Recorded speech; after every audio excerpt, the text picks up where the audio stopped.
All right, so welcome to our deep dive today. We're doing something a little different. We've got like a ton of Babylon episodes, and we're gonna see what kind of philosophical gold we can mine from these. Oh yeah, it'll be interesting to see if there's like a consistent like philosophy running through all of them, or if it's like a bunch of different ideas. Yeah, because like on the surface, we've got American Psycho, and then like deep dives into the lore of Call of Duty Zombies. It's kind of all over the place. Where do we even start?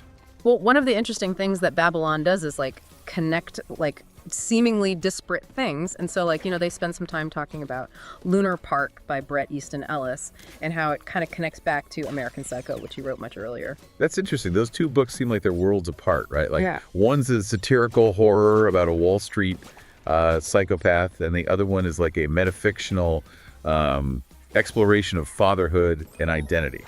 So how does Babylon make that connection? Well, they talk about how Lunar Park is like Ellis grappling with the legacy of Patrick Bateman, who's that infamous, protagonist from American Psycho.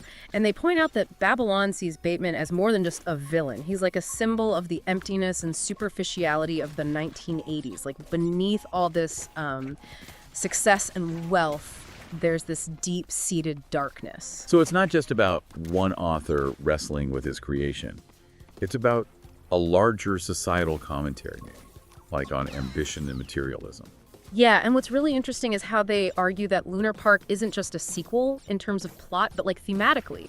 The darkness that was like explicitly violent in American Psycho has kind of seeped into Ellis's own life, and it manifests as like this unsettling, almost supernatural presence, haunting the protagonist. Like it's the darkness that he unleashed in American Psycho has come back to haunt him. Okay, I see. So it's not just about summarizing plots. They're finding these philosophical threads running through the whole thing. Yeah, and this exploration of darkness, both personal and societal, it reappears in their analysis of Call of Duty Zombies. Wait, zombies?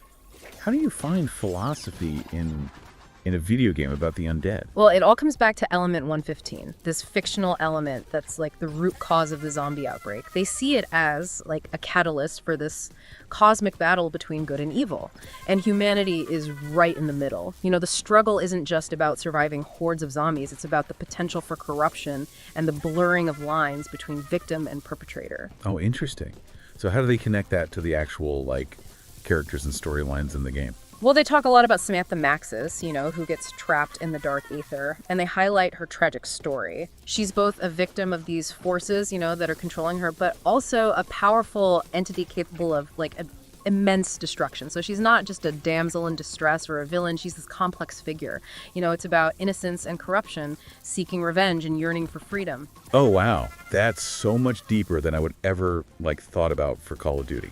Like, we're Right. really getting into morality and free will. And they go even further. They even suggest that the Call of Duty multiverse, with all its different, realities and timelines, is like a shattered mirror. And each shard reflects a different version of the same events and characters. So it's like this tapestry of choices and consequences. Yeah, it's like they're using these pop culture touchstones as a way to have much larger conversations, philosophical conversations.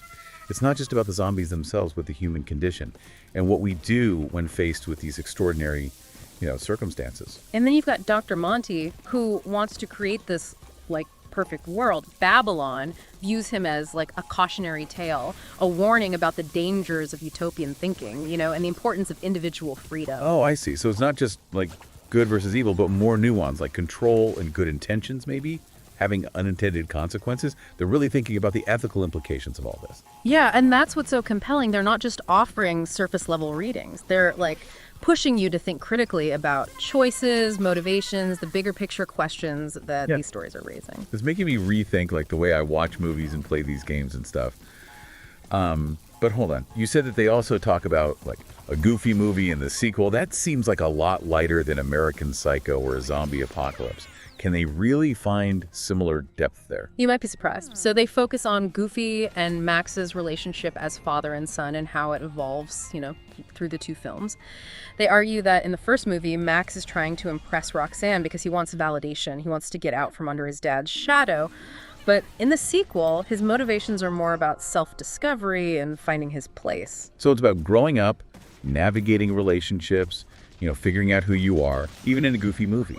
And they highlight how the perfect task fishing technique, which at first is a source of tension between them, actually becomes a symbol of their reconciliation in the second film. It's like a physical representation of how their bond changes, like a way for them to connect, on a deeper level. Oh, interesting. I never thought about it like that. So they're showing how even lighthearted films can touch on these universal themes, family, growth, all that. And they point out the different tones of the films, how a goofy movie is all bright and energetic and silly, reflecting Max's, youthful energy. But an extremely goofy movie is, more introspective. It's dealing with letting go, acceptance, aging. And they suggest that these changes in tone actually mirror the stages of Goofy and Max's relationship. Wow. This is blowing my mind. They're like pop culture archaeologists, digging beneath the surface to find these hidden meanings. Yeah, and they don't limit themselves to just movies and video games. They bring in literature, philosophy, even historical events. Okay, now I'm really intrigued. Tell me more. So welcome back to our deep dive into Babble On. Last time we were talking about darkness and societal critique and father-son dynamics, all through the lens of pop culture. Yeah, I know, right? Zombies and Goofy. Who knew? You mentioned they connect these pop culture analyses to broader philosophical ideas and even historical events. Yeah, they do. For example, they draw this really interesting parallel between BioShock and Ayn Rand's Atlas Shrugged. Yeah. Those might seem like polar opposites at first, One's a video game, dystopian shooter. The other's this philosophical treatise. Yeah, it's hard to see how those two connect. What's the link? Well, they argue that both stories, despite their different genres and styles, are asking the same question, which is, what's the right balance between individual ambition and responsibility to society? So in BioShock, you've got this underwater city built on unfettered capitalism, individual freedom, but it all falls apart, right? It becomes this chaotic, violent place. And in Atlas Shrugged, Rand imagines a world where all the talented people just go on strike. They refuse to be exploited by a society that doesn't value them. So both stories are looking at the potential downsides of extreme individualism, how a society that just focuses on the self can fall apart. Exactly. And Babylon doesn't say, which side is right. They use BioShock and Atlas Shrugged as thought experiments. They want the listeners to think about these complex issues. That's what I like about their approach. They're not telling us what to think. They want us to think critically and really engage with these ideas. Yeah, and they take that same approach with, get this, birthday celebrations. Birthday celebrations? Really? What could be philosophical about that? Well, they make this really interesting point about how birthday celebrations have changed over time. In the past, birthdays were more about communal rituals. They marked someone's place in a larger social structure. But now, birthdays are much more about the individual. It's all about celebrating their unique personality. So it reflects this shift towards individualism we were just talking about, moving away from community towards, self-determination. Exactly. And they connect this to bigger societal trends, like the rise of consumerism and the focus on self-improvement and even how technology changes how we interact. Wow, that's pretty insightful. They're taking something familiar like birthday cake and using it to understand how our culture has changed. And they use that same cultural analysis when they talk about the Joker in the Batman stories. Okay, back to comics and villains. What do they say about the Joker? They see him as more than just a villain, right? He's like the embodiment of chaos, this force that's always challenging Batman's order and justice. And they point out that each version of the Joker, from the comics to the movies, shows us a different side of chaos. So it's not just a hero versus a villain, but these larger forces, order and chaos, at play in the world. Right. And they say the Joker forces Batman to question his own beliefs. Is being rigid and following the rules always the best way? So the Joker makes Batman think outside the box. He has to adapt to these situations that don't have easy answers. Exactly. And they even say Arkham Asylum, where they keep all the bad guys, that represents the Joker's influence even when he's not there. It's like this manifestation of chaos that Batman can never escape from. Wow, that's deep. It's not just about Batman fighting the Joker, it's about the philosophy and the psychology behind it. And that's what makes Babylon so fun. They're always looking deeper, finding connections, and helping us see the world in new ways. And get this, they even do it with pina coladas and psychic vampires. Pina coladas and psychic vampires, come on, you're kidding. How is that even possible? Okay, so with the pina colada, they start by talking about that cheesy image we all have, from that song. But then they look at the history of the pina colada, like its origins in Puerto Rico, how the recipe has changed. Different variations with spices or sparkling wine. So it's not just about the drink, but how our view of it has been shaped by pop culture and how that view changes when we learn more. Yeah. And they even get into sustainability, like using leftover pineapple and stuff or sourcing rum locally. Wow, so even a tropical cocktail has layers of history, culture, and responsibility. Right. And with the psychic vampires, they take this supernatural idea and connect it to real life experiences. Like they talk about energy vampires, people who drain your emotional energy. And they talk about setting boundaries and protecting yourself in those relationships. So they're taking something fantastical and using it as a metaphor for real life challenges. Exactly. They even talk about ways to deal with energy vampires, like visualization or surrounding yourself with positive people. It's like self-help disguised as a vampire story. I love it. It's like sneaking in life lessons through pop culture. And that approach is really clear when they discuss Wicca, paganism, and Satanism. They could have gone for the shock value, but instead they focus on understanding the core beliefs. Yeah, they do a good job of debunking myths, especially about Satanism. They present it as a philosophy of self-reliance, not devil worship. Right. And they highlight how Wicca and paganism focus on nature and the cycles of life and death. The Wheel of the Year, with its 8 festivals, helps us understand those cycles. It's cool how they find those common threads in such different belief systems. They're not trying to convert anyone. They want us to understand and respect different ways of seeing the world. And speaking of different ways of seeing the world, their deep dive into the history of video games is amazing.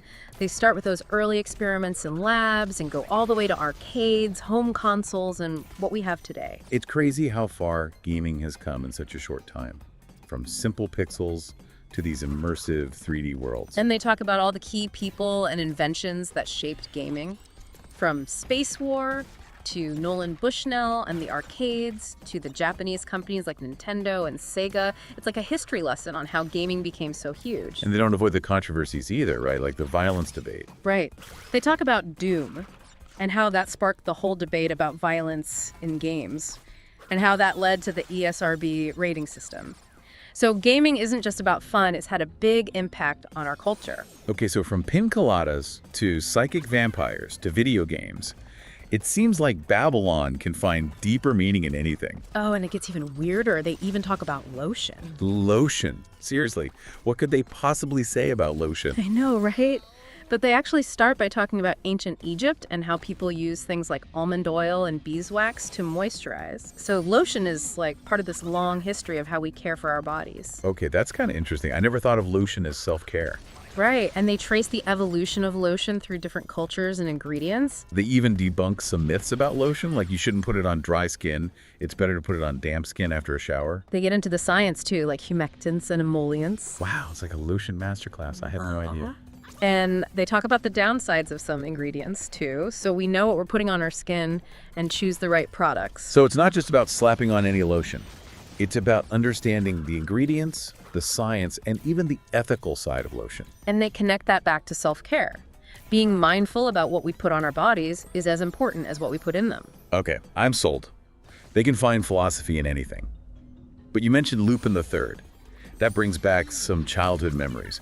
What's philosophical about a gentleman thief? Well, Babylon sees Lupin as the symbol of freedom and rebellion. He's a master of disguise, a brilliant strategist, always ahead of the law. So he's like a rebel with a cause, but charming. Yeah, exactly. And they point out how his adventures often expose the bad guys, the greedy businessmen, corrupt politicians, So he's not just stealing for himself, he's like an anti-establishment figure fighting injustice. That's one way to see it. And even though he's a criminal, he has this moral code. He's loyal to his friends, helps people, and doesn't like to use violence. So a thief with a heart of gold, using his skills to fight for what he believes in.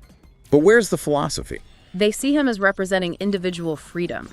He rejects society's rules and lives on his own terms, even if it means breaking the law. So it's about being yourself, questioning authority, and making your own path, even if it's unconventional. Exactly. And all his adventures, seeking out new experiences, it's about living life to the fullest. I see the pattern here. Philosophy isn't just about abstract ideas. It's about how we live our lives, our choices, our values. And they find those themes in the weirdest places, like their discussion of chess is really fascinating. Chess? I thought it was just strategy and logic, not philosophy. What do they say about it? Well, they explain the rules and strategies, but then they get into the psychology of it, how it reflects human behavior. So it's not just about moving pieces, but understanding your opponent, predicting their moves, outsmarting them. Yeah, and they talk about the history of chess, from ancient India to today, how it's evolved. They even discuss famous matches and players like Bobby Fischer and Garry Kasparov. It gets pretty dramatic. And they don't just focus on the competition. They talk about the beauty of chess, like it's a form of art, the elegance of the moves, the challenge of trying to outwit someone. So it's strategy, art, psychology, history, all on a chessboard. And they connect that to philosophical concepts like order and chaos, planning, the unpredictable nature of human behavior. This deep dive has been amazing. I never knew Babylon was so deep. They can find philosophy in anything. It's like philosophy is everywhere if you know where to look. That's it, exactly. They want us to be curious, question things, and look for those hidden depths in the world, but there's still more. They have even more fascinating things to talk about. Okay, I'm hooked. What else is on the menu? Okay, we're back. Ready for the final round of our Babylon Philosophy Fest? Last time we were like finding hidden meanings in everything from Lotion to Lupin the Third. Yeah. They really make you think about things in a new way.